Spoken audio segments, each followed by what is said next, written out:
Oh, mereka lebih suka beras Jawa, silahkan belikan beras Jawa. Ya. Ada sebagian yang katanya nggak bisa makan beras Jawa, ada sebagian yang katanya nggak bisa makan beras Banjar. Maka hal ini disesuaikan. Jadi bukan berarti patokannya apa yang kita makan, ya. Tapi kita lihat bagaimana kondisi sekitar kita.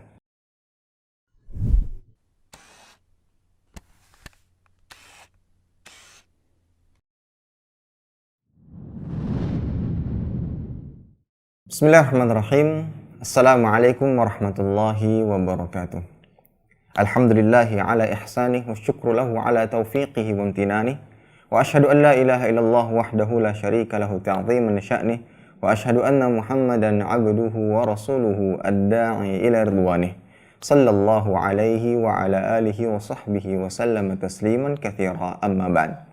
Ikhwatal iman yang dimuliakan Allah Subhanahu wa taala, alhamdulillah senantiasa kita panjatkan puja dan puji syukur kita kepada Allah Jalla fi'ula atas segala kenikmatan yang Allah limpahkan kepada kita.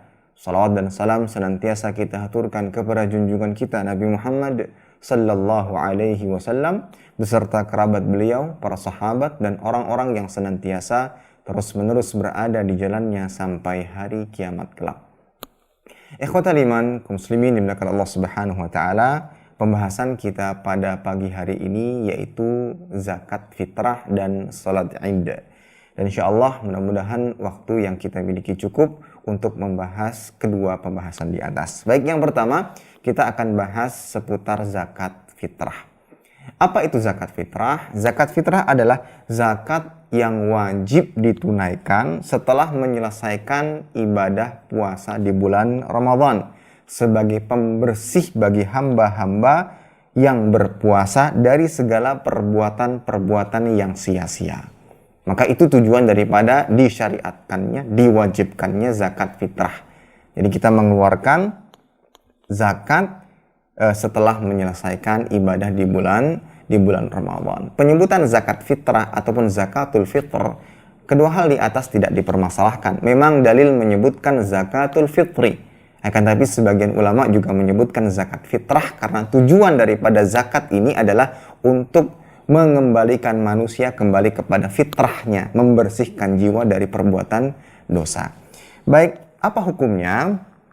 Hukumnya wajib bagi setiap muslim, entah dia seorang budak, orang yang merdeka, ataupun laki-laki, perempuan, besar maupun kecil.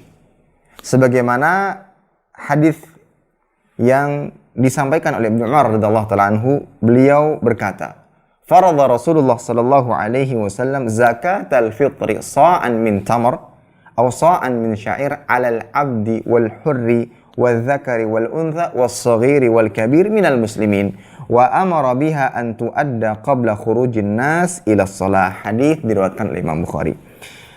Kata Ibnu Umar radhiyallahu taala anhuma, Rasulullah sallallahu alaihi wasallam faradha, mewajibkan zakat fitr.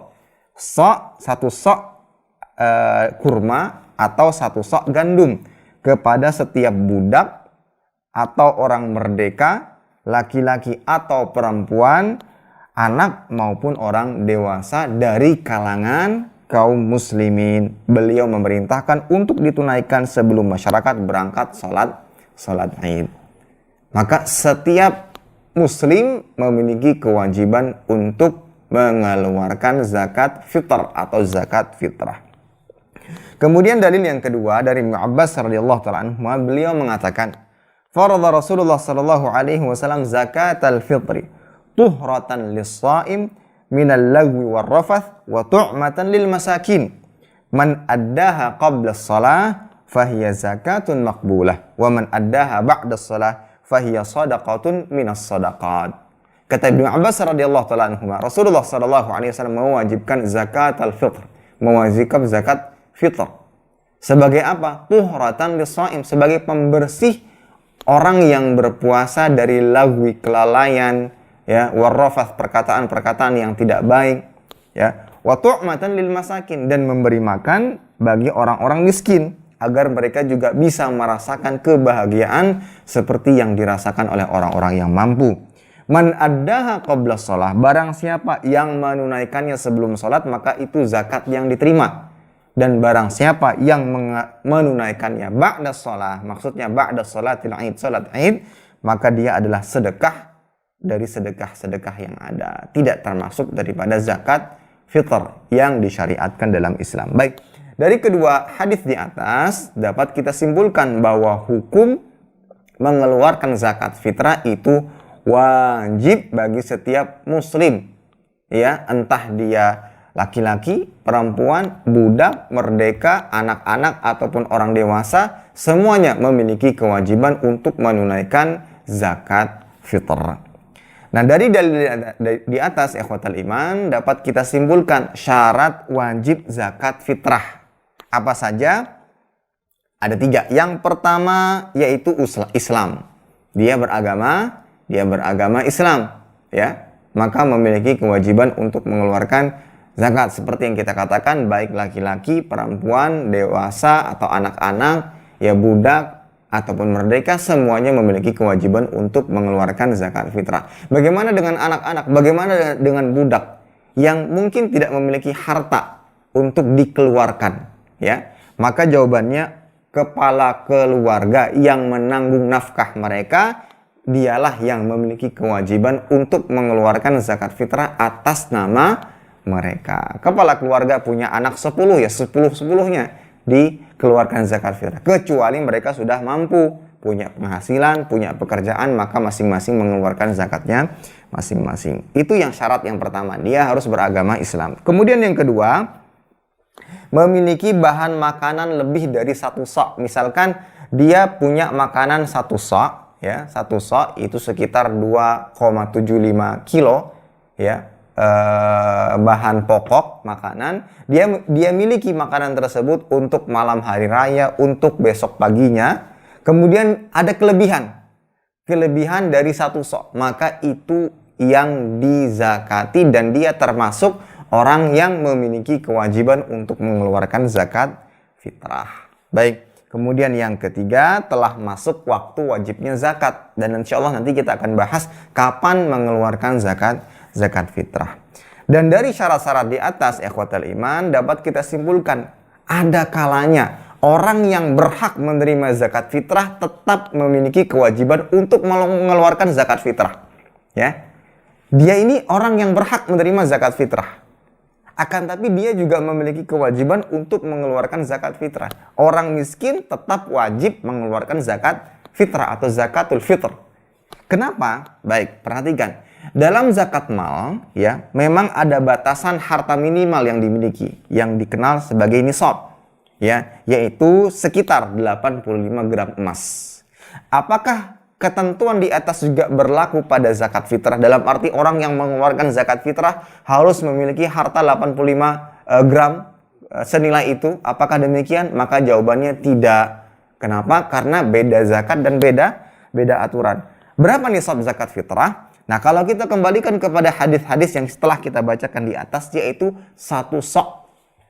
Kalau di Indonesia, maka 1 sok beras, bukan kurma, karena bahan pokok kita adalah beras. Kurang lebih 2,75 kg beras, ya. Maka mayoritas ulama patokan yang memberikan ukuran orang yang mampu untuk mengeluarkan zakat fitrah atau orang yang diwajibkan untuk mengeluarkan zakat fitrah adalah orang yang memiliki sisa makanan untuk dirinya dan keluarganya pada malam hari raya dan besok paginya.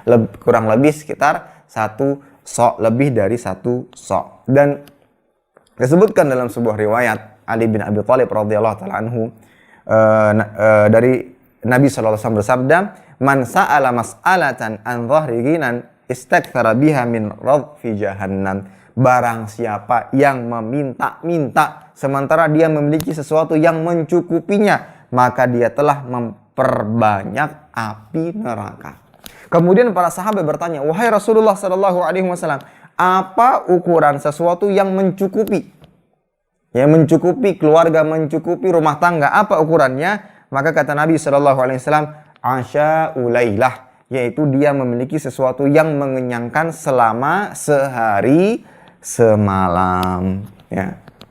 Maka orang yang memiliki makanan untuk sehari semalam, maka termasuk orang yang mampu dan dia tetap memiliki kewajiban untuk mengeluarkan zakat fitr.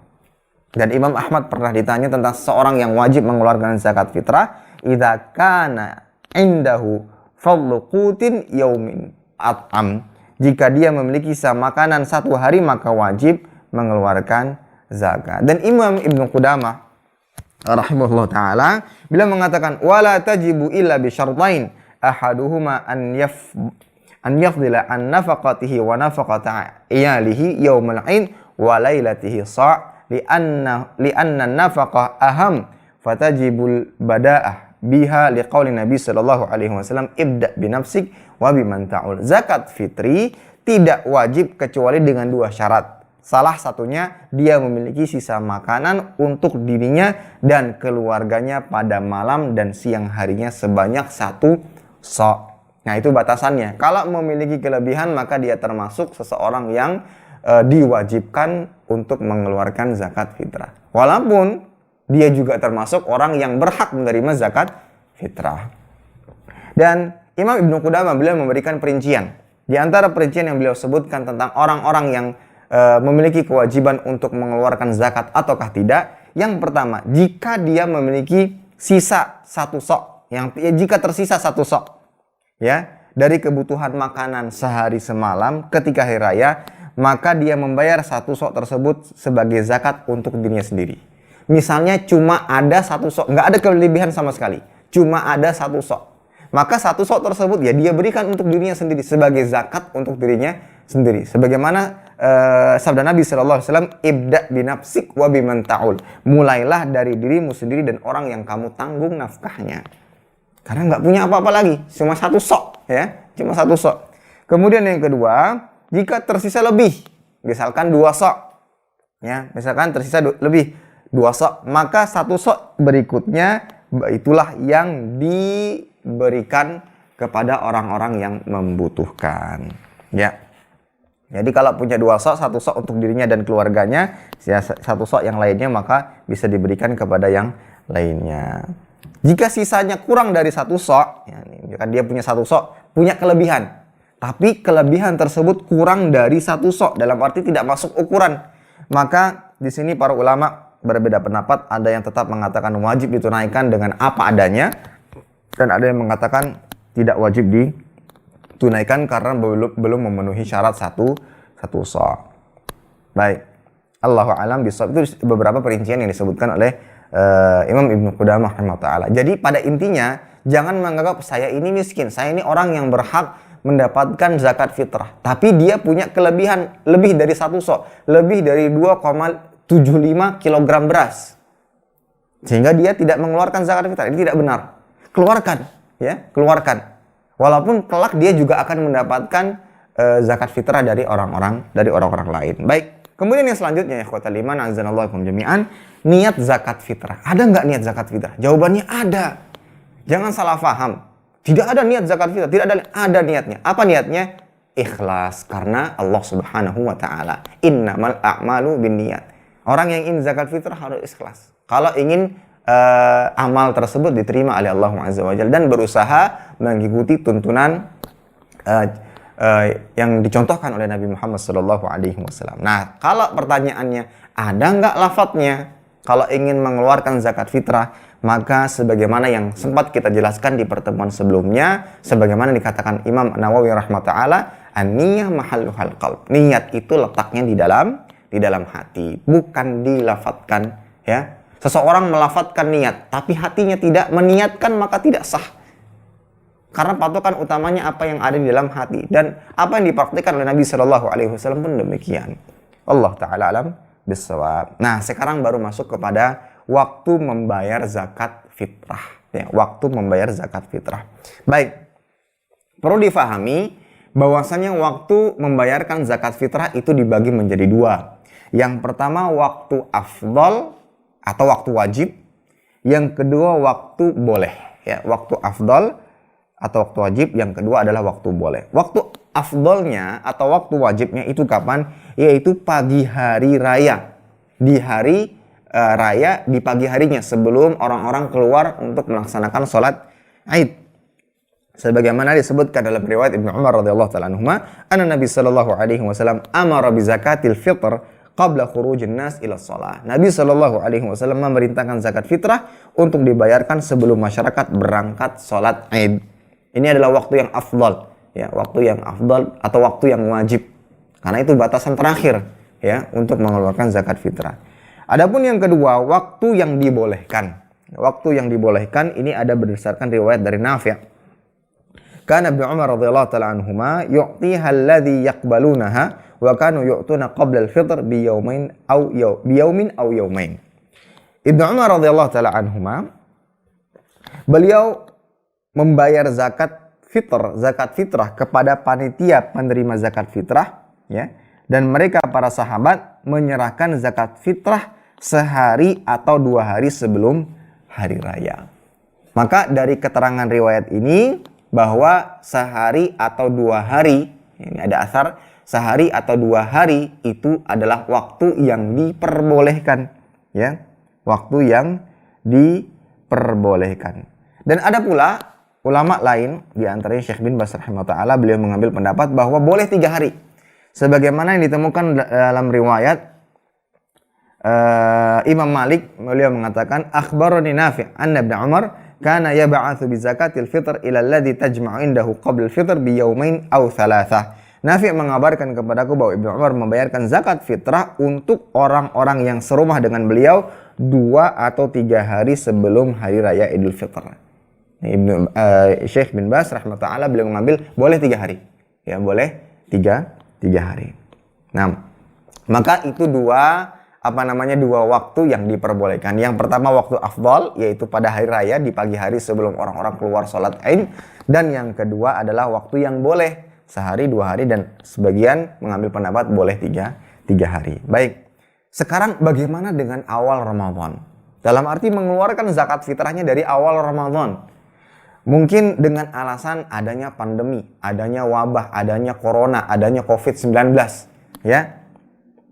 Mudah-mudahan COVID-nya cuma sampai 19, ya. Tidak ada COVID selainnya. Mudah-mudahan kita bisa menghadapi dan melalui wabah ini. Nah, bagaimana dengan hal di atas? Maka di sini ada perbedaan pendapat di kalangan ahli ilmu. Baik, sebenarnya perbedaan pendapat ini bukan hanya kasus adanya COVID saja, kemudian muncul perbedaan pendapat. Tidak. Jadi memang ada perbedaan pendapat di kalangan ahli ilmu boleh tidak mengeluarkan zakat fitrah itu dari awal Ramadan. Ya, bahkan ada pendapat mengatakan dari awal tahun Hijriah. Nah, boleh apa tidak? Nah, pada dasarnya ini memang sudah ada perbedaan pendapat di kalangan ahli ilmu. Bukan hanya karena ada COVID ini, tidak. Baik, ulama mazhab Syafi'i, ya, mereka berpendapat bahwa hal tersebut diperbolehkan. Jadi boleh mengeluarkan zakat fitrah dari awal Ramadan. Mereka beralasan sebab wajib mengeluarkan zakat fitrah itu ada 2. Sebab yang pertama adalah puasa, sebab yang kedua adalah Idul Fitr. Kalau seandainya salah satu sebab tersebut sudah diperoleh, maka boleh mengeluarkan.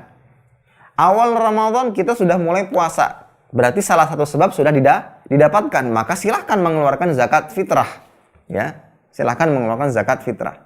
Atau ingin mengumpulkan 2 sebab, puasa dan Idul Fitr, maka itu juga diperbolehkan. Ini pendapat yang pertama. Sehingga mengeluarkan zakat fitrah dari awal Ramadan diperbolehkan menurut mazhab Syafi'i dan mazhab Hanafi. Mereka beralasan karena zakat fitrah itu diwajibkan dengan 2 sebab. Pertama puasa dan kedua adalah zakat fitrah. Terlebih lagi dengan adanya pandemi seperti ini.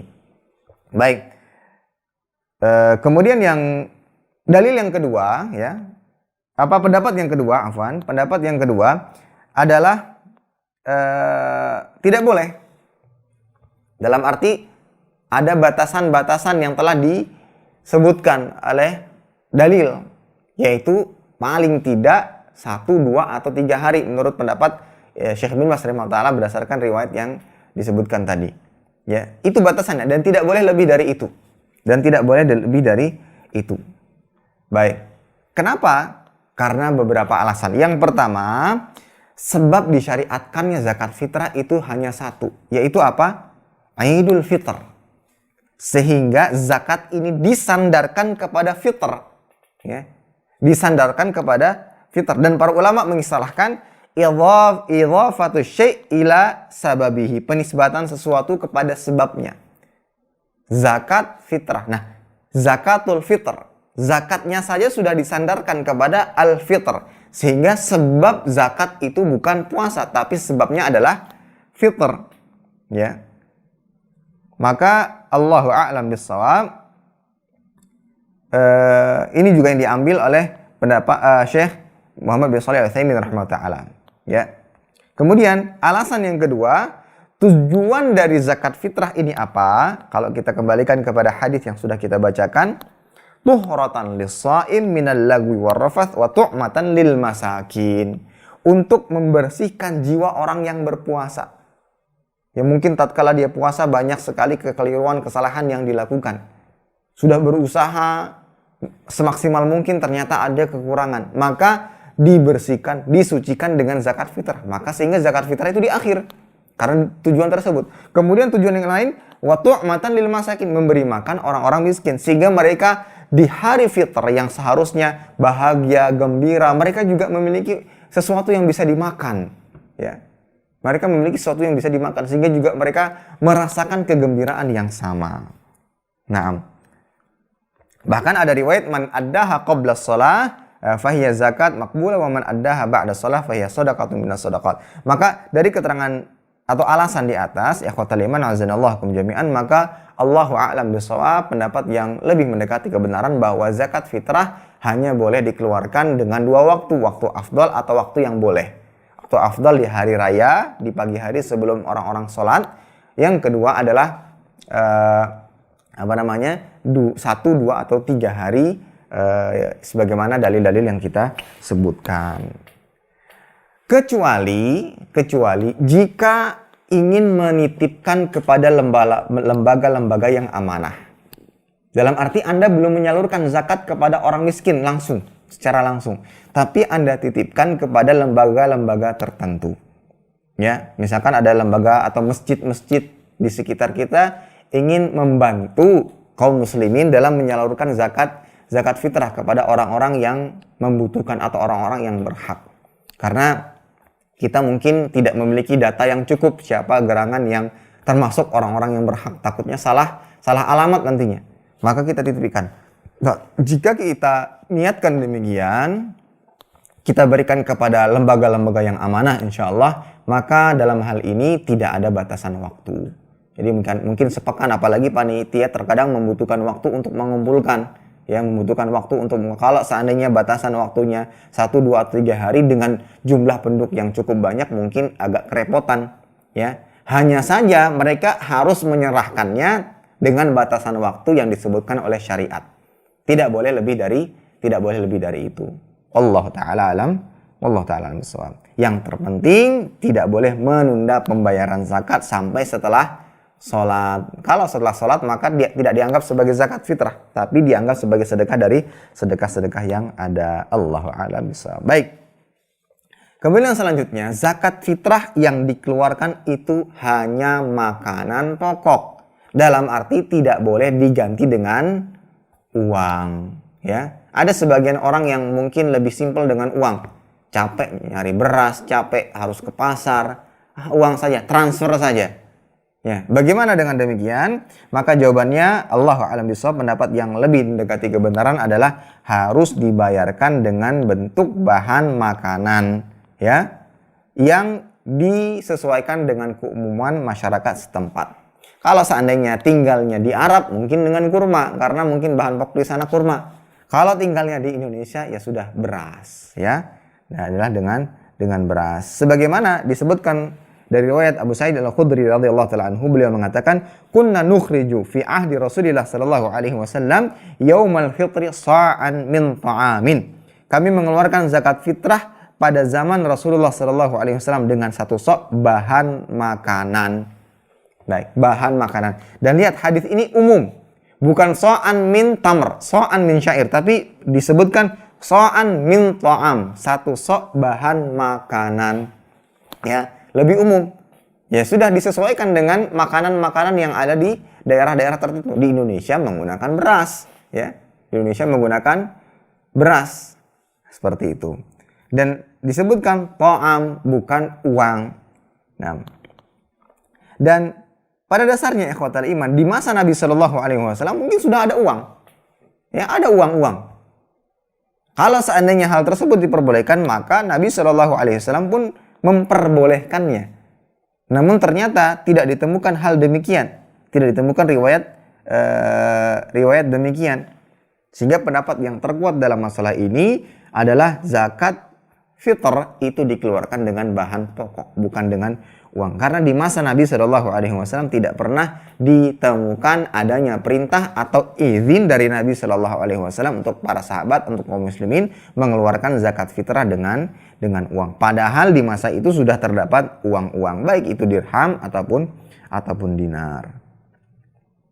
Baik, dan ini adalah pendapat mayoritas ahli ilmu dan insya Allah lebih mendekati kepada kebenaran. Baik, Allah a'lam bishawab. Kemudian yang selanjutnya adalah ukuran zakat fitrah. Nah, ukuran zakat fitrah saya rasa tadi sudah sempat kita singgung di sebelumnya, pembahasan sebelumnya, yaitu 1 sa'. Ya, sa'an min ta'am, dan difatwakan oleh Lajnah Daimah, Komite Fatwa Arab Saudi, bahwa sikap yang lebih hati-hati adalah menggenapkan 1 sa' menjadi 3 kilo. Itu aman insya Allah. Ya, mungkin ada yang mengatakan 2, sekian. Kalau ingin mengambil jalan amannya, keluarkan 3 kilo. Keluarkan 3 kilo. Dan cukup dengan menambah sekian saja, ya, Anda sudah mengambil jalan aman. Dan ini yang difatwakan oleh Komite Fatwa Arab Saudi, ulama-ulama Hay'ah Kibar Ulama rahimahullah ta'ala, hafizahullah ta'ala. Baik, itu jadi 3 kilo ya. Jadi 3 kilo ukuran amannya, lebih hati-hatinya. Jadi ke pasar atau ingin beli beras, langsung beli yang 3 kilo. Apakah berasnya harus sama dengan apa yang kita makan? Jadi biasa kita makan beras merek ini, apakah harus sama dengan merek yang biasa kita makan? Maka jawabannya tidak. Ya, maka jawabannya tidak. Yang pada intinya tidak boleh kita mencari beras-beras yang berkualitas buruk. Cari yang terbaik. Semakin baik kualitasnya, maka semakin baik pula. Ya, boleh lebih daripada apa yang kita makan. Atau mungkin menyesuaikan, mungkin di daerah Banjarmasin atau penduduk-penduduk sekitar kita itu lebih suka beras Banjar. Ya sudah, belikan beras Banjar yang terbaik. Oh, mereka lebih suka beras Jawa, silahkan belikan beras Jawa. Ya. Ada sebagian yang katanya nggak bisa makan beras Jawa, ada sebagian yang katanya nggak bisa makan beras Banjar. Maka hal ini disesuaikan. Jadi bukan berarti patokannya apa yang kita makan, ya. Tapi kita lihat bagaimana kondisi sekitar kita. Baik. Yang selanjutnya ikhwatal iman adalah yang berhak menerima zakat fitrah. Siapa? Baik, kalau kita lihat konteks hadis, ya, dari Ibnu Abbas radhiyallahu ta'ala anhu, beliau mengatakan, "Faradha Rasulullah sallallahu alaihi wasallam zakatal fitri tuhratan lis-shaim minal lagwi war-rafath wa tu'matan lil masakin." Rasulullah sallallahu alaihi wasallam mewajibkan zakat fitrah, dan Nabi sallallahu alaihi wasallam menyebutkan secara khusus penamaan zakat fitr di sini. Berarti bukan zakat mal atau bukan zakat yang lainnya. Tapi beliau menyebutkan zakat fitr. Zakat fitr sebagai pensucian orang yang berpuasa dari lagwi dan rafath dan memberikan makan orang-orang miskin.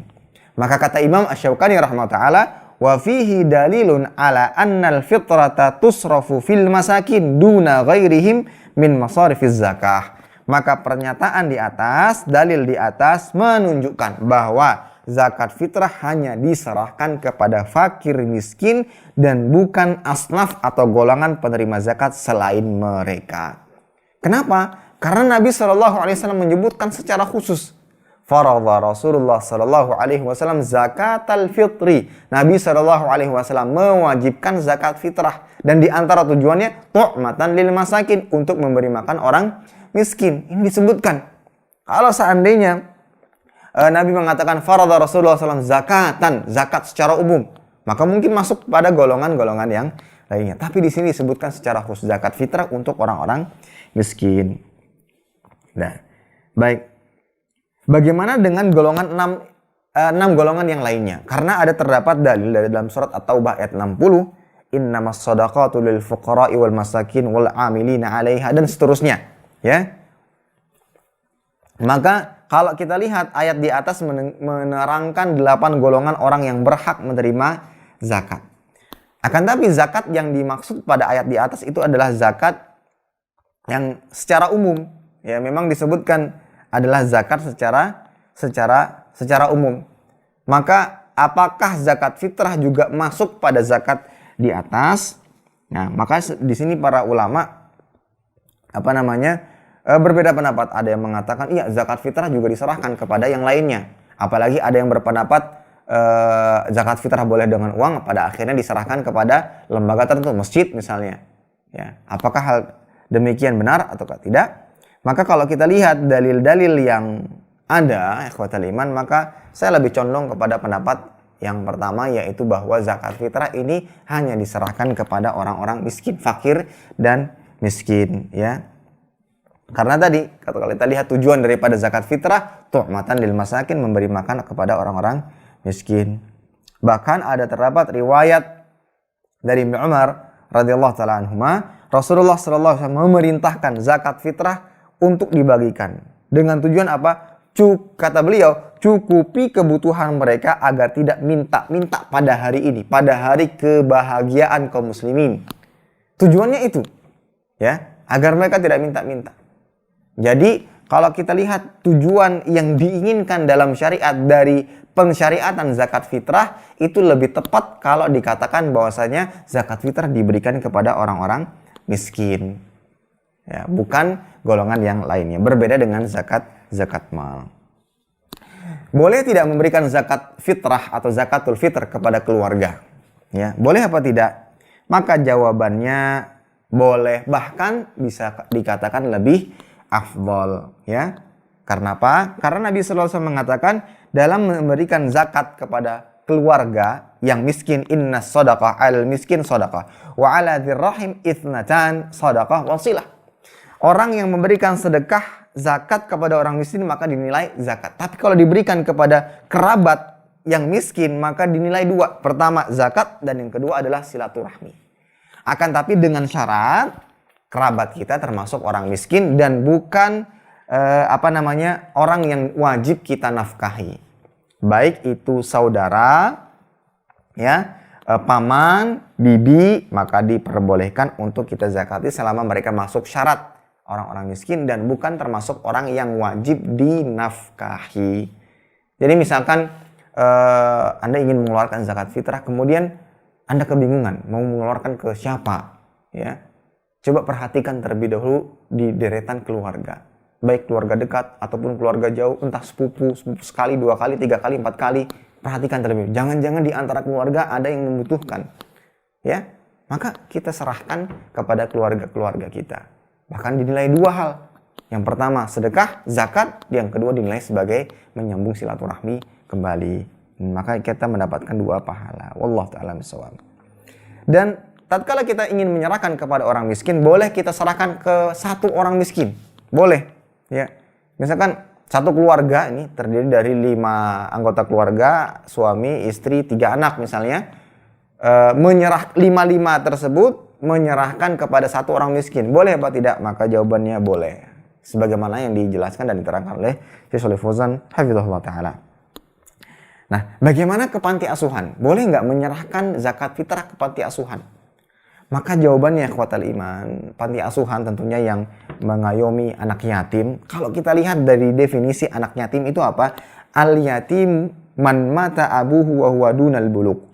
Yaitu anak yatim adalah anak yang ditinggalkan meninggal bapaknya sementara dia belum balik.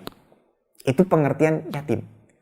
Dan apakah setiap yatim pasti miskin? Nah, belum tentu.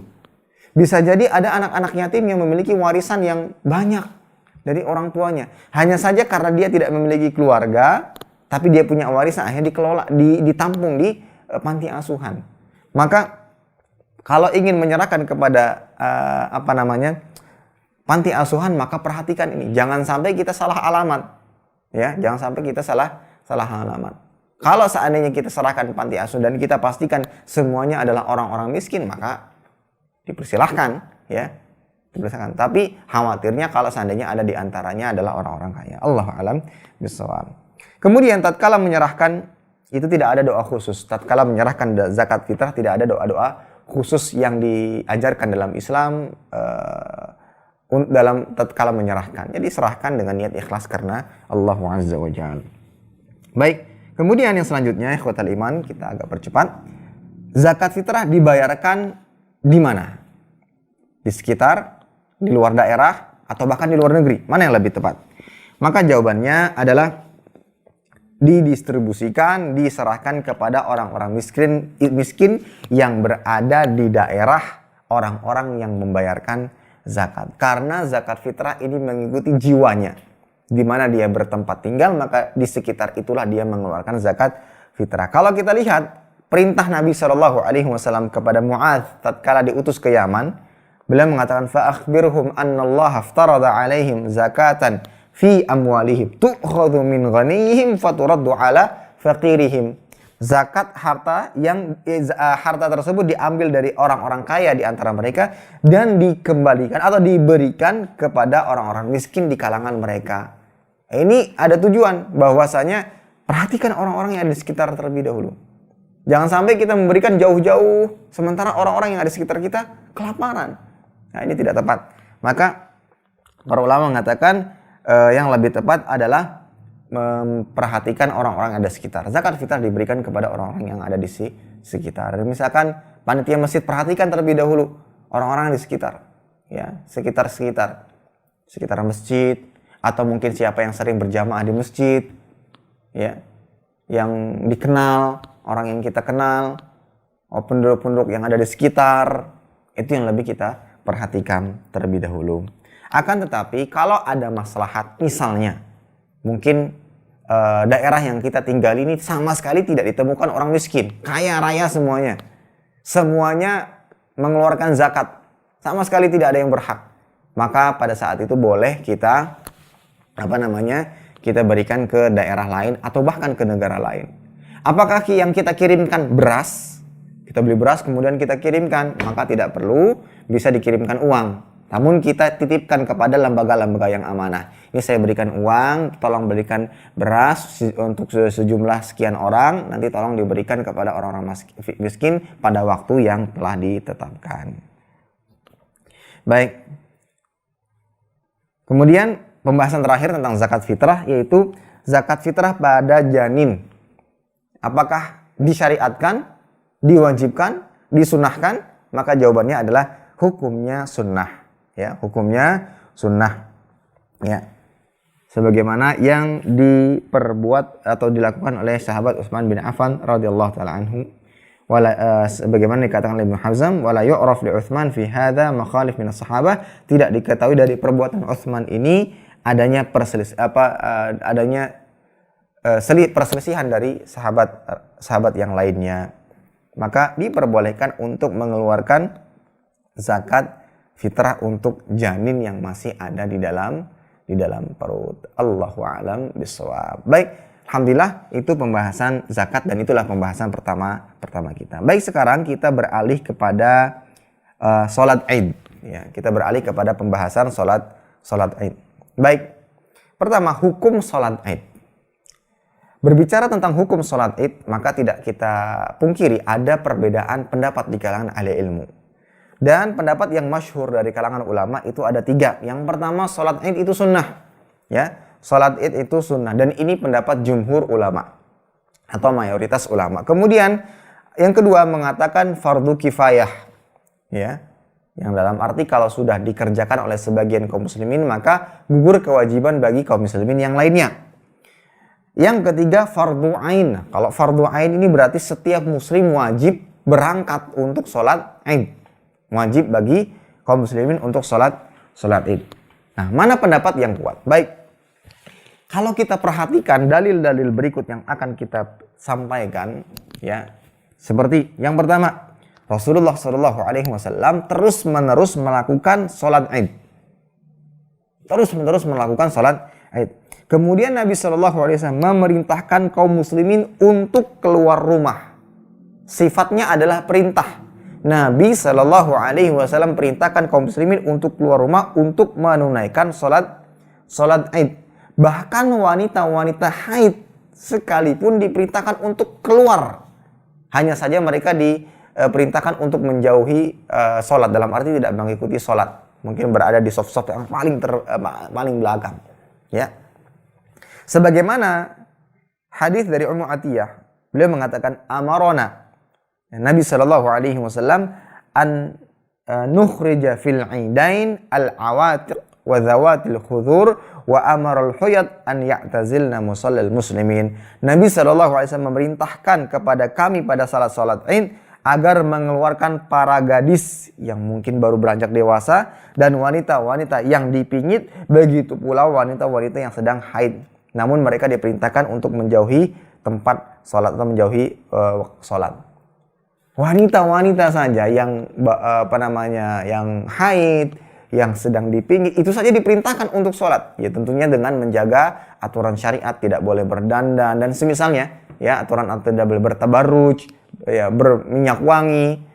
Namun pada dasarnya mereka diperintahkan untuk keluar dengan menjaga aturan-aturan syariat. Bagaimana dengan yang lainnya? Ini perintah. Maka kalau kita lihat dari sisi perintah, ini menunjukkan adanya kewajiban. Kemudian pula disebutkan dalam surat Al-Kautsar ayat kedua, fasalli li rabbika wanhar. Dirikanlah salat dan berkurbanlah. Di sini juga Allah Azza wa Jalla menyebutkan dengan fi'il amr, kata perintah. Maka Syekhul Islam Ibnu Taimiyah dari dalil-dalil beliau lebih condong kepada pendapat bahwa hukum salat Id wajib bagi setiap muslim. Ya, hukum salat Id wajib bagi setiap muslim. Allahu a'lam bishawab. Kapan waktu pelaksanaan salat Id? Mayoritas ulama mengatakan salat Id itu dimulai tatkala matahari setinggi tombak, ya. Ya, matahari setinggi tombak. Ya, mungkin kira-kira 20 menit setelah matahari terbit. Sekitar 20 menit setelah matahari terbit. Dan Imam Ibnu Qayyim rahimahullah mengatakan Nabi Shallallahu Alaihi Wasallam biasa mengakhirkan salat Idul Fitr. Jadi patokannya salat Idul Fitri itu diakhirkan dengan alasan apa? Agar orang-orang memiliki waktu yang cukup untuk memberikan zakat fitrah. Kemudian yang kedua, menyegerakan atau mempercepat pelaksanakan salat Idul Adha. Kalau Idul Fitr diakhirkan agar bisa memberikan waktu bagi kaum muslimin untuk memberikan zakat fitrah, dan menyegerakan salat Idul Adha agar penyembelihan hewan-hewan kurban jauh lebih lama. Allahu a'lam bishawab. Baik, sekarang yang selanjutnya tempat pelaksanaan salat Id. Ya, tempat pelaksanaan salat Id bisa dibagi dua tempat. Pertama,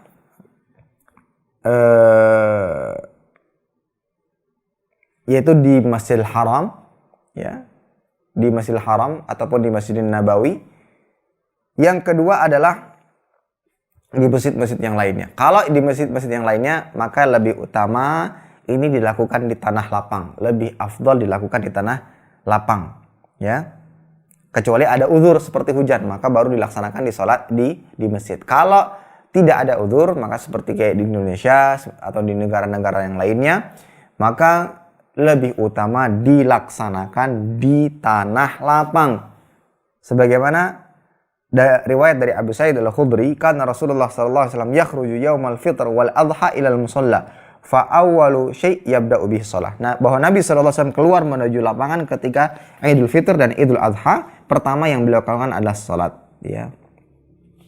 Maka untuk daerah sekitar kita lebih utamanya adalah salat di tanah lapang. Baik sekarang berkenaan dengan wabah. Sekarang ada wabah. Sekarang musim pandemi.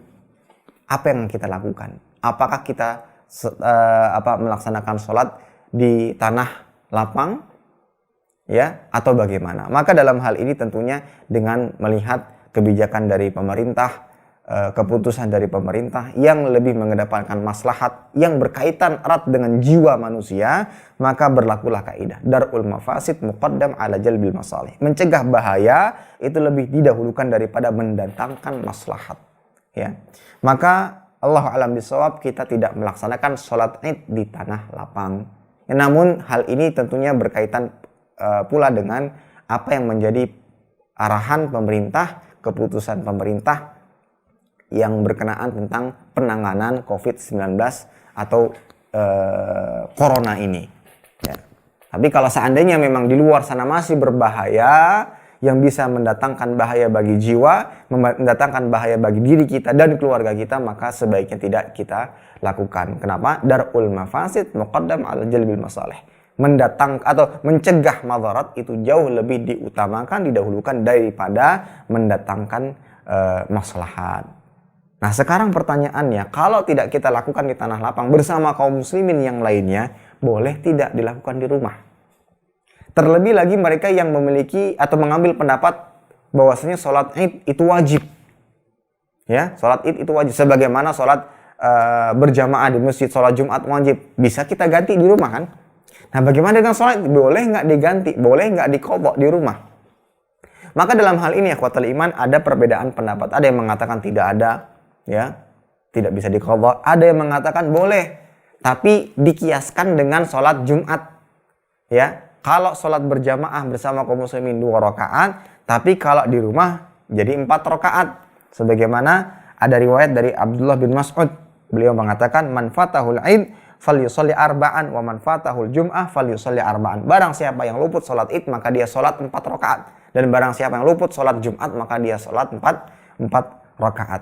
Ini pendapat yang kedua. Dan pendapat yang ketiga, dan saya rasa ini sudah tersebar di kalangan kita, ada tulisan dari Ustadz Firanda Andirja hafizahullah ta'ala. Beliau membawakan sebuah artikel atau tulisan yang menerangkan dan menjelaskan tentang tata cara sholat Id di rumah. Dan beliau mengambil pendapat jumhur, ya, bahwasanya sholat Id boleh dilaksanakan di rumah dan dilaksanakannya 2 rakaat. Di sana ada perkataan Imam Al-Bukhari rahimahullah yang berkata, babun idza fatahul id yusalli rak'atain wa kadzalika nisa wa man kana fil buyut wal qura liqauli Nabi sallallahu alaihi wasallam hadza iduna ahlil Islam.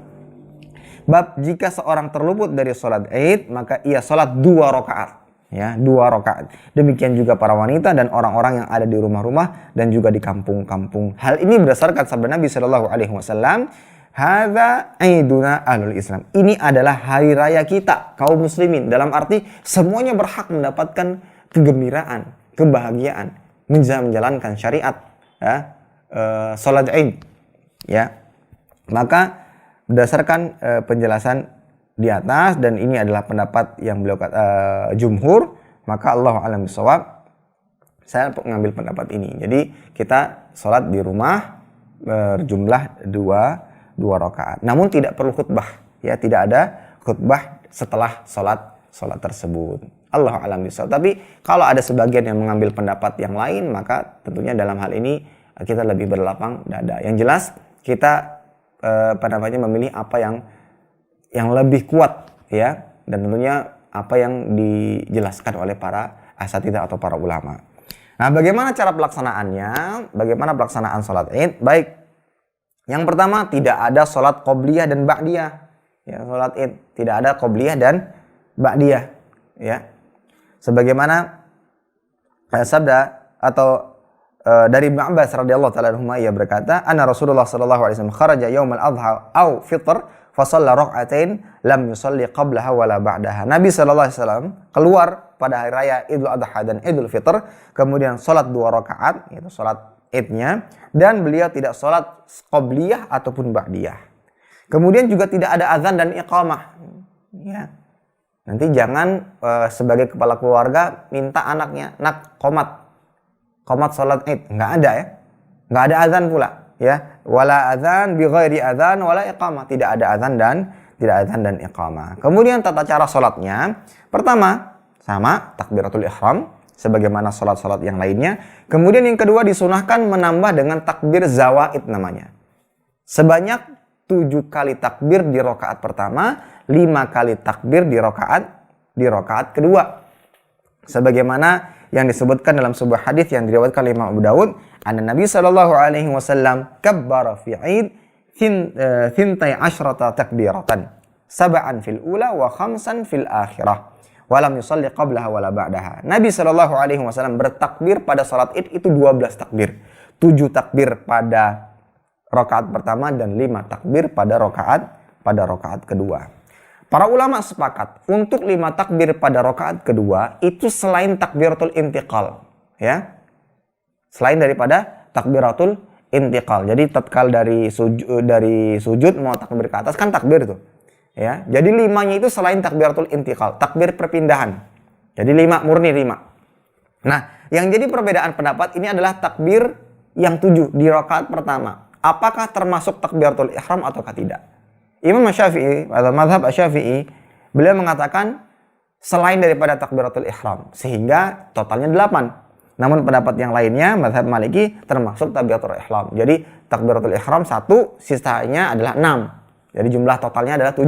Kalau pendapat Imam Syafi'i, 1 itu takbiratul ihram, kemudian ditambah 7, menjadi totalnya adalah 8. Dan boleh sambil mengangkat tangan. Sebagaimana yang dicontohkan oleh Ibnu Umar radhiyallahu ta'ala anhu, dan kita tahu bagaimana Ibnu Umar begitu kerasnya, begitu semangatnya dalam mencontoh Nabi Shallallahu Alaihi Wasallam. Jadi boleh sambil bertakbir sambil angkat tangan. Jadi perlu dibedakan ya, takbir itu bukan seperti ini. Bukan, itu bukan takbir, tapi takbir itu Allahu Akbar. Ini namanya angkat tangan, ya. Jadi boleh sambil bertakbir kemudian sambil angkat tangan. Baik, yang selanjutnya baca istiftahnya kapan? Iftitahnya kapan? Dan di sini ada 2 pendapat. Ada yang mengatakan baca doa istiftah itu dibaca setelah takbir zawaid. Ya, ada yang mengatakan setelah takbir zawaid, takbir tambahan yang 7. Ya. Nah, dengan alasan karena istiftah itu langsung dibaca setelahnya ta'awudz. Jadi habis doa istiftah, ta'awudz baru baca surat. Ya, Al-Fatihah, baca surat-surat pendek atau surat yang nanti yang kita sebutkan yang disunahkan. Itu alasannya. Karena setelah istiftah, ta'awudz, a'udzubillah, kemudian baru baca surat. Itu alasannya. Adapun pendapat yang kedua diambil ini pendapat Imam Ibnu Qudamah rahimahullah, beliau mengatakan enggak, habis takbiratul ihram, habis itu istiftah. Habis istiftah baru takbir zawaid, takbir tambahan yang ada 7. Baru setelahnya ta'awudz, baru membaca Al-Fatihah. Dengan alasan bahwa istiftah itu kan pembuka. Maka hendaknya dibaca di awal. Setelah takbiratul ihram baru baca istiftah. Ya. Baru baca istiftah. Baru setelahnya ta'awudz. Baru setelah itu baru setelah itu takbir zawaid, takbir tambahan, baru setelahnya ta'awudz. Karena ta'awudz itu berkaitan erat dengan baca surat. Fa idza qara'tal Qur'an fasta'idz billahi minasyaitonir rajim. Ketika membaca Al-Qur'an maka berta'awudz dengan bismillah, dengan Allah Azza wa Jalla dari syaitan-syaitan yang terkutuk. Ya, jadi kalau ta'awudz itu kaitannya dengan baca surat, sementara istiftah itu berkaitannya dengan awal mula salat. Ya. Itu alasan yang dikemukakan oleh Imam Ibnu Qudamah rahimahullah. Allahu a'lam bishawab. Baik. Kemudian yang selanjutnya setelah tatkala takbir zawaid, ada tidak bacaan-bacaannya di antara takbir zawaid, takbir tambahan? Pada dasarnya tidak ada bacaan tertentu. Tertentu. Namun ada sebuah riwayat dari Ibnu Mas'ud. Ya, ini riwayat dari Ibnu Mas'ud. Di antara tiap takbir hendaknya menyanjung dan memuji Allah. Dan Syekhul Islam mengatakan bahwa sebagian salaf di antara tiap takbir membaca subhanallah walhamdulillah wala ilaha illallah Allahu akbar, ya. Allahumma ighfirli warhamni, ya. Namun pada dasarnya tidak dibatasi hanya dengan bacaan itu saja. Karena tujuannya adalah memuji, menyanjung. Namun tidak ada hadis yang disampaikan Nabi Shallallahu Alaihi Wasallam yang menunjukkan bahwasanya adanya bacaan-bacaan khusus, ya, di antara takbir-takbir tambahan. Bagaimana dengan kasus takbir zawaid yang dilupakan? Dalam arti lupa. Ini sudah keberapa? Atau bahkan lupa sama sekali. Habis takbiratul ihram, istiftah langsung Al-Fatihah. Seperti pengalaman pertama saya jadi imam Id. Saya lupa takbir zawaid. Ya, akhirnya ditegur oleh jamaah. Subhanallah. Baru saya tambah. Nah, bagaimana dengan kasus tersebut?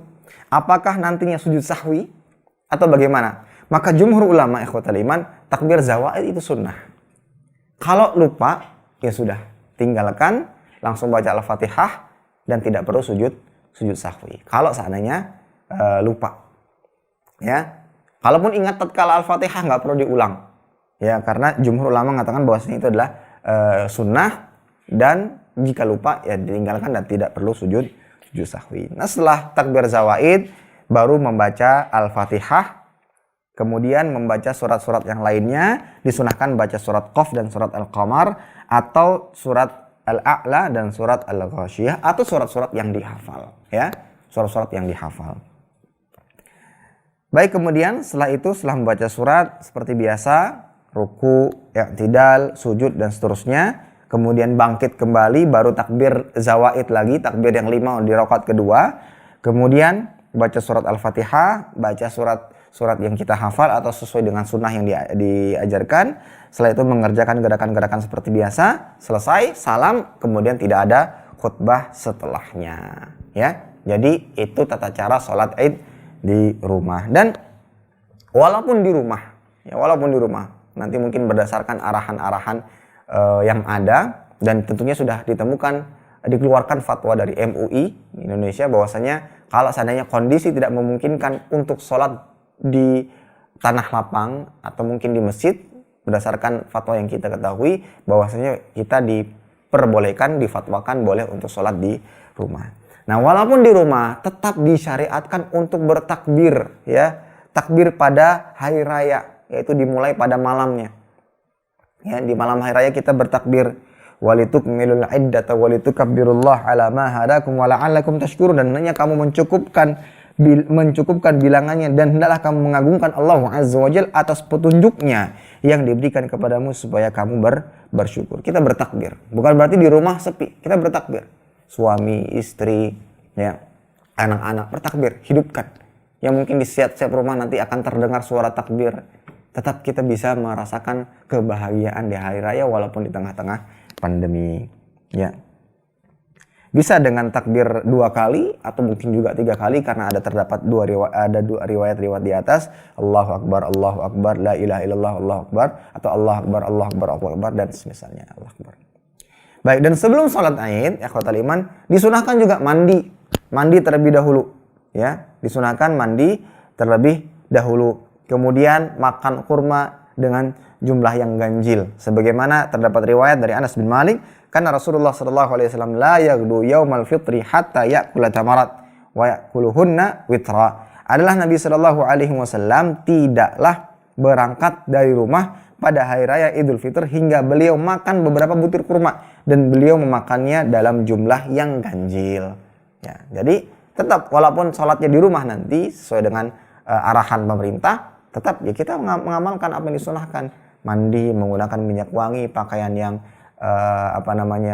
rapi. Bukan berarti di rumah juga nggak ada orang-orang yang mau diperlihatkan, akhirnya bajunya kusut, ya, nggak pakai minyak wangi, nggak mandi dan misalnya ala kadar, yang tidak juga, ya. Jadi tetap mandi menggunakan pakaian yang rapi, mungkin kalau ada minyak wangi, kemudian makan kurma dengan jumlah yang ganjil.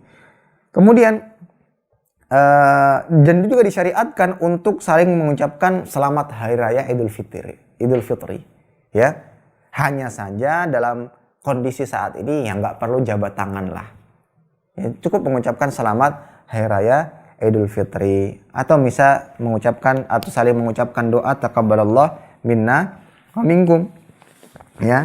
Bisa mengucapkan doa demikian, semoga Allah Azza wa Jalla menerima amalku dan amalmu dan amalan kita semuanya, ya. Bisa. Entah bisa secara langsung dalam arti mungkin karena bertangga, bisa tatap muka tanpa berjabat tangan, atau mungkin dengan kerabat-kerabat atau keluarga teman-teman yang jauh bisa menggunakan SMS, ya. Pesan-pesan singkat, silahkan. Jadi Allah Azza wa Jalla masih memberikan kita peluang untuk bisa banyak beribadah di tengah-tengah pandemi atau di tengah kondisi saat ini. Tetap bersabar, tentunya di balik semua ini ada hikmah. Dan saya rasa masing-masing di antara kita juga sudah merasakan hikmah di balik adanya pandemi ini. Hikmah-hikmah dari ujian yang Allah berikan. Mudah-mudahan cepat berakhir. Semoga kita bisa beraktivitas seperti sedia kala, bisa beribadah di masjid, bisa mengikuti kajian-kajian secara langsung, bisa sholat berjamaah, dan ibadah-ibadah yang lainnya yang tentunya sudah sangat kita rindukan. Wallahu ta'ala alam bisawab. Alhamdulillah kita sudah selesaikan dua pembahasan kita kali ini tentang zakat fitrah dan sholat id. Mudah-mudahan jelas, mudah-mudahan bisa difahami, dan tentunya jika ada kebenaran, alhamdulillah itu tentunya berasal dari Allah Azza wa Jalla dan Rasulnya. Jika ada kekeliruan, itu datangnya dari saya pribadi karena kurangnya ilmu yang saya miliki. Tentunya Allah dan Rasulnya selalu berlepas diri dari kesalahan-kesalahan tersebut. Baik.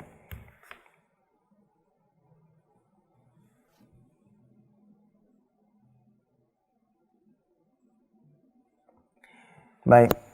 Ada pertanyaan. Assalamualaikum warahmatullahi wabarakatuh. Waalaikumsalam warahmatullahi wabarakatuh. Di negeri kita ini ukuran zakat fitr sebesar 2,5 kg beras. Apakah sudah sah kewajiban zakat seseorang? Baik, makanya dalam menentukan ukuran atau batas zakat fitrah itu berbeda-beda, ya. Yang jelas satu sok itu 4 mud. Nah, di sini dalam menentukan satu sok 4 mud, nah ini berbeda-beda. Ada yang 2,5, ada yang 2,75. Makanya Komite Fatwa Arab Saudi itu lebih menganjurkan mengambil jalan kehati-hatian. Tambah 0,5 lagi lah. Jadi 3 kilo itu insya Allah aman. Ya, itu insya Allah jalan aman kita. Ya, itu insya Allah jalan aman kita. Apa salahnya kita menambahkan sedikit? Dan akan dinilai sebagai sedekah tambahan. Zakat fitrah dan sedekah tambahan. Itu yang dianjurkan. Ya, wallahu ta'ala alam bishawab. Kita tidak menyibukkan diri dengan ini benar apa tidak, itu benar apa tidak, kamu tidak sah. Yang kita ambil patokan di sini, sedekah saya ini diterima atau tidak. Nah, itu. Terkadang ada sebagian orang-orang yang terlalu menyibukkan dengan hal-hal lain. Padahal dia seharusnya yang harus dilakukan adalah apa yang dia lakukan itu sudah benar apa tidak. Maka ambil jalan kehati-hatian. Saran saya ambil 3 kilo. Ya, dan itu insya Allah aman. Dan itu insya Allah aman, dan insya Allah jika pun ada kelebihan maka akan dinilai sedekah tambahan. Wallahu ta'ala alam bishawab.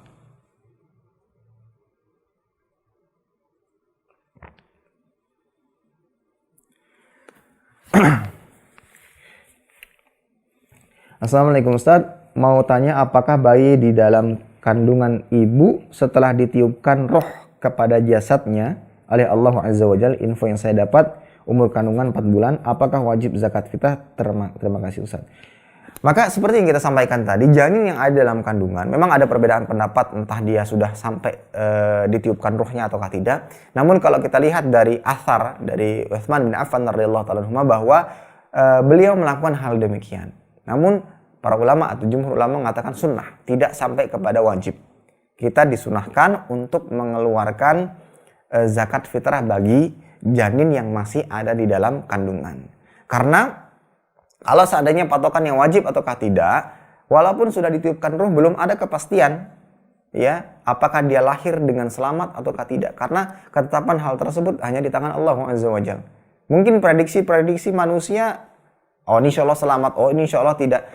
Namun betapa banyak orang-orang yang tidak diketahui adanya masalah, ternyata qaddarallahu ma syaa fa'al meninggal dunia.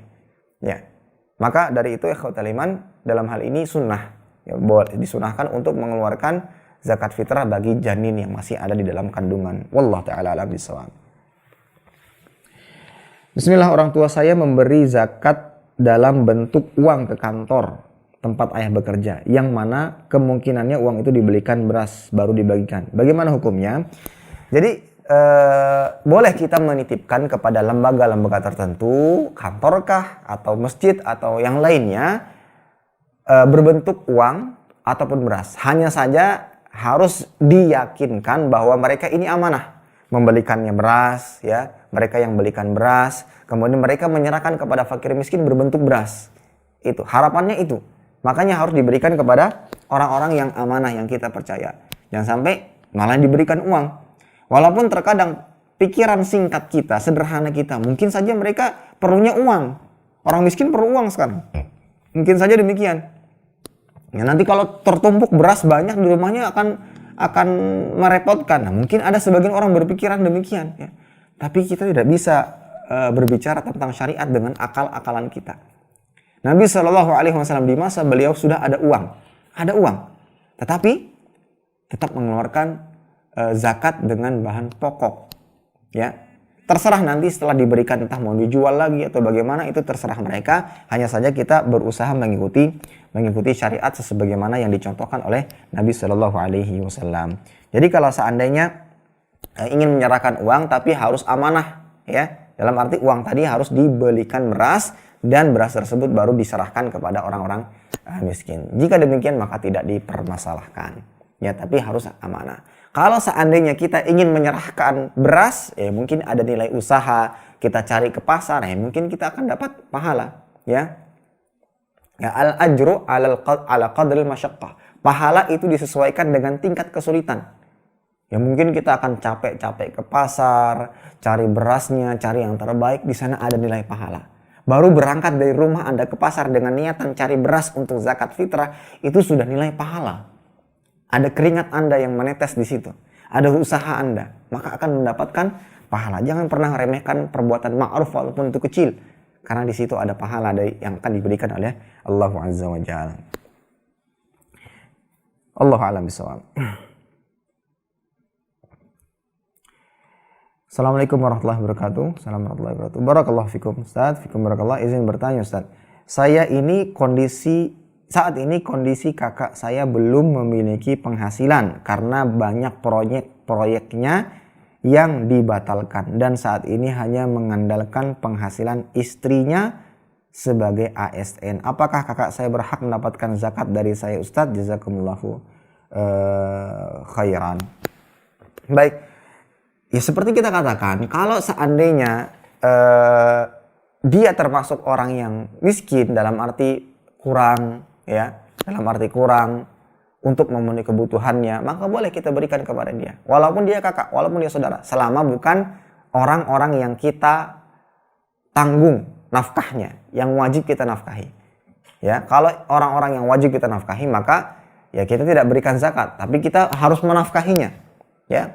Insya Allah kalau sudah kita nafkahi, insya Allah ya dia tidak akan kelaparan seperti itu. Tapi kalau seandainya dia bukan termasuk orang yang kita nafkahi, walaupun dia saudara kita, kakak kah, adik kah, paman, bibi, maka boleh kita serahkan zakat tersebut kepada keluarga kita. Bahkan itu tadi lebih afdal, lebih utama. Kenapa? Karena di sana ada zakat dan ada silah, ada menyambung silaturahmi. Wallahu taala alam bisawab. Titipan 1. Apakah keliru orang yang berzakat fitrah 2,5 kg beras? 2. Berapa batasan minimum dan maksimum untuk zakat fitrah? 3. Sholat id paling afdol kapan dikerjakan? Baik, ini saya rasa sudah kita sebutkan atau kita sampaikan tadi di pembahasan. Adapun yang pertama, sah atau tidak, keliru atau tidak, Allahu a'lam bishawab. Karena memang ada perbedaan ya, ada perbedaan. Ya. Dalam menentukan ukuran satu sok itu berapa, ya, ada yang 2,5, ada yang 27,5 dan semisalnya. Yang menjadi patokan adalah diri kita masing-masing. Anda mengambil yang mana? Kalau saya pribadi, saya mengambil jalan aman karena tidak ada batas maksimal. Batas minimal ada dan itu berbeda-beda ukurannya, tapi tidak ada batas maksimal. Lebih banyak 5 kilo, 10 kilo silahkan. Maka Anda akan dinilai zakat dan sedekah. Maka ambil jalan aman. Ya, tidak perlu menyibukkan diri dengan hal-hal yang kita mungkin tidak ada kapasitas ilmu tentang hal tersebut. Ya, jadikan hamba yang berpikiran apakah ibadah saya diterima atau tidak. Makanya ada fatwa Arab Saudi mengatakan, ulama Arab Saudi mengatakan ambil 3 itu aman. Bukan berarti itu yang dikatakan paling sahih, yang dirajihkan. Maka mereka mengatakan lebih hati-hati, mengambil jalan ihtiyati, lebih hati-hati, ya. Dan itu yang saya praktekkan dan mungkin juga saya sarankan. Allahu a'lam bishawab. Dan kapan sholat Idul Fitr afdol dikerjakan? Maka seperti yang kita katakan tadi, tatkala matahari sudah setengah tombak, kira-kira 20 menit setelah matahari terbit.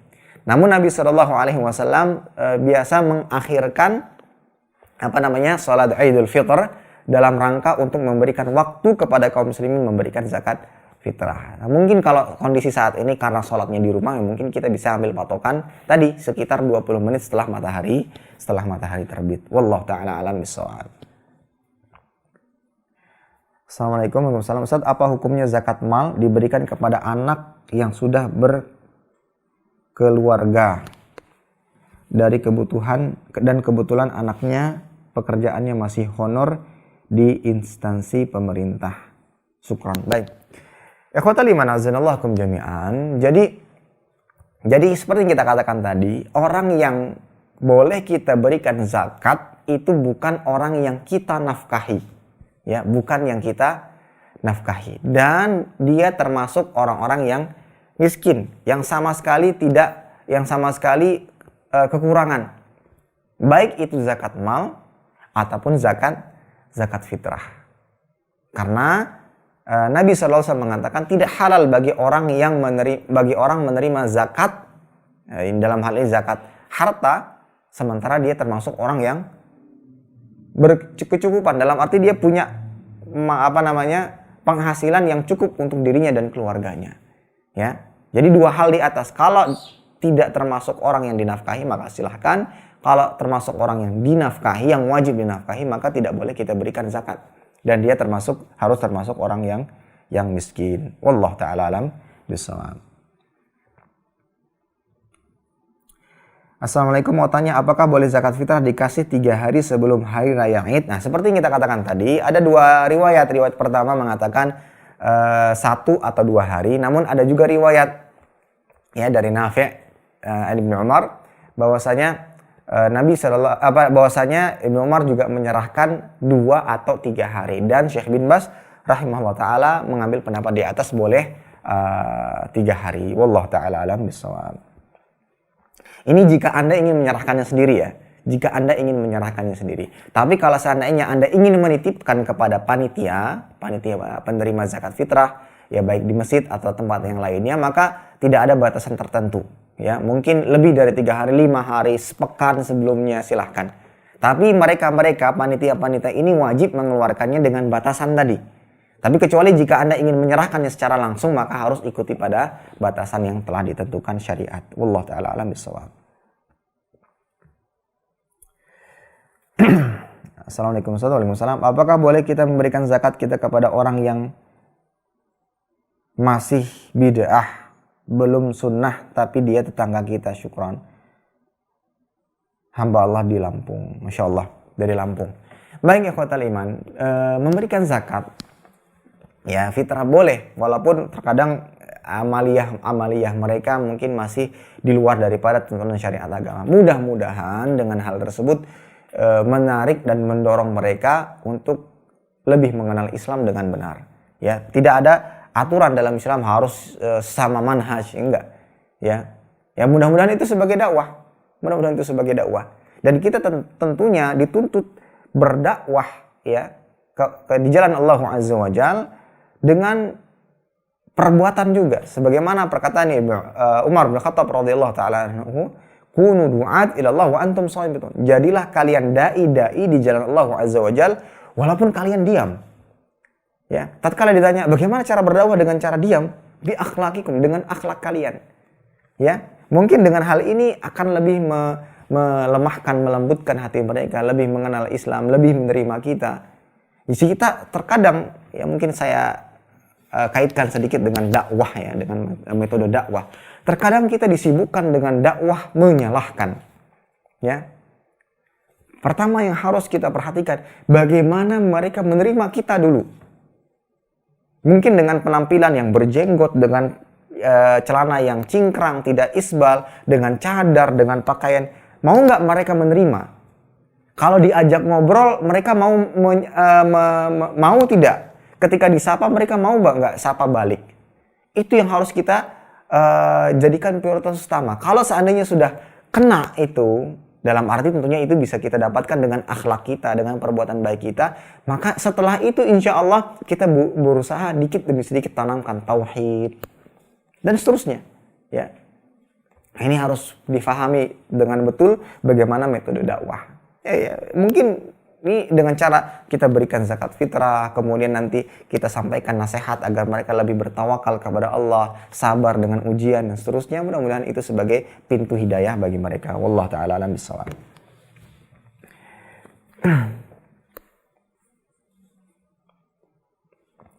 Assalamualaikum Ustaz. Waalaikumsalam. Izin bertanya, saya punya ibu yang berumur 55 tahun. Beliau kondisinya sekarang tidak mau sholat dan puasa, Ustaz. Baik, sudah 2 tahun. Kira-kira apakah ibu saya harus dibayarkan fidyahnya atau bagaimana, Ustaz? Baik, mungkin perlu ditanyakan terlebih dahulu. Ini tidak mau puasa, tidak mau sholat dan puasa ini karena apa? Ya. Kalau seandainya karena kelalaian, maka ini adalah dosa besar. Tidak mau sholat saja itu diperselisihkan oleh para ulama keislamannya. Ya, diperselisihkan oleh para ulama keislamannya.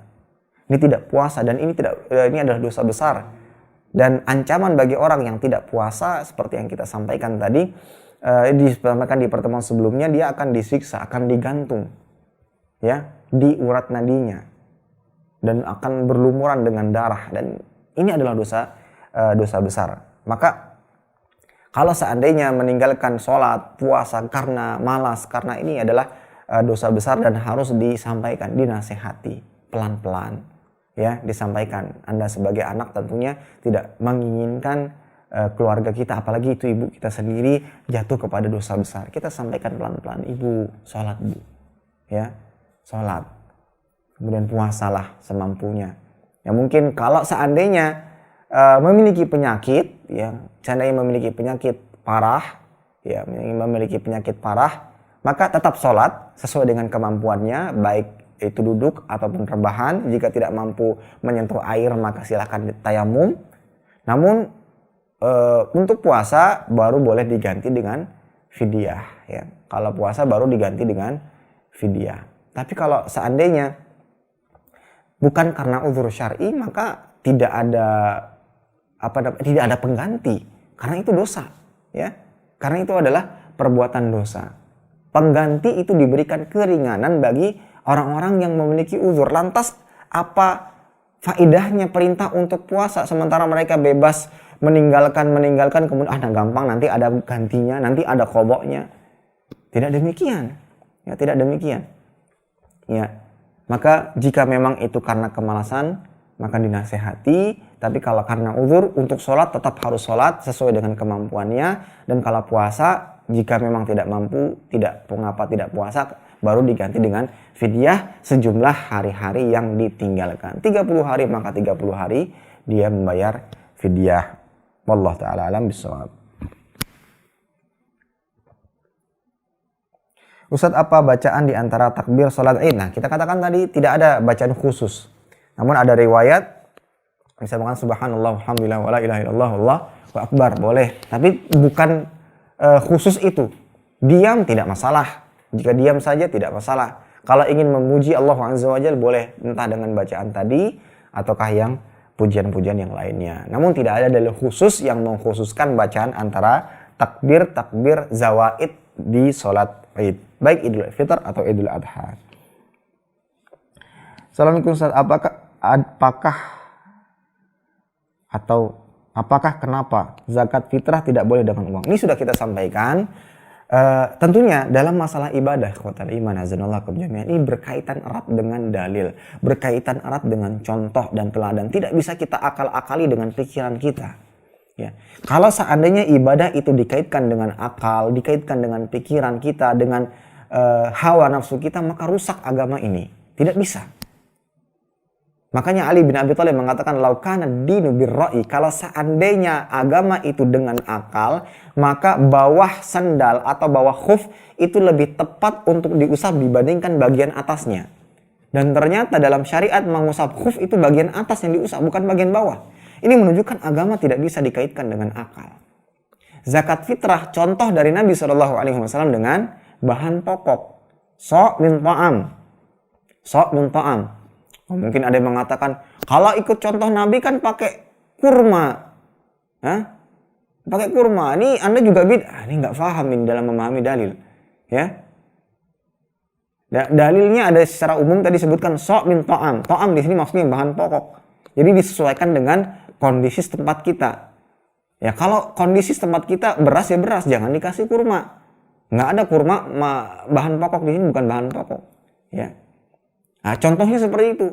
Di masa Nabi ada uang, ada dirham, ada dinar. Tapi ternyata yang dikeluarkan bukan dinar dan dirham, tapi tetap bahan pokok, ya, bahan pokok. Maka tentunya dalam hal ini kita lebih mengikuti contoh, tidak mengikuti dalil. Tidak bisa kita ikuti hawa nafsu kita, tidak bisa kita ikuti dengan akal kita. Wallahu taala alam bisawab. Baik, ada lagi? Cukup? Ini saja yang bisa saya sampaikan. Mudah-mudahan bermanfaat. Kurang dan lebihnya mohon maaf. Kita tutup dengan doa kafaratul majlis. Subhanakallahumma wa bihamdika asyhadu an la ilaha illa anta astaghfiruka wa atubu ilaik. Assalamualaikum warahmatullahi wabarakatuh. Terima kasih. Jazakumullah khairan wa barakallahu fikum. Video ini dibuat atas partisipasi dari donasi Anda. Semoga menjadi amal jariah bagi Anda semuanya.